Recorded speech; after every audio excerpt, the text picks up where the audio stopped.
క్రైస్తవ నాయకులకు, పెద్దలకు, పెద్ద పెద్ద మినిస్ట్రీలు నడుపుతున్న దేవుని సేవకులకు మీ అందరికీ ప్రేమపూర్వక వందనాలండి. ఈ మతోన్మదం అనే గోలియత్ రాజకీయం మన భారతదేశంలో 11 రాష్ట్రాలలో యాంటీ కన్వర్షన్ లా తీసుకొచ్చి రాజ్య బలంతోనే, చట్ట బలంతోనే దేవుని రాజ్య సువార్తను అడ్డుకోవాలని కుట్రలతో ఆ చట్టాలు తీసుకురావడం జరిగింది.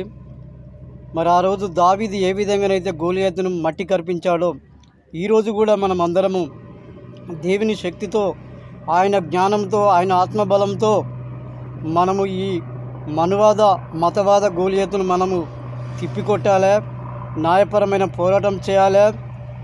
దేవుడు నాకు ఆత్మబలాన్ని ఇచ్చాడు కాబట్టి నన్ను బలపరచండి, నాకు సపోర్ట్ చేయండి, నన్ను యుద్ధానికి పంపండి, ఆ మనువాద గోలియతును మట్టి కరిపించండి.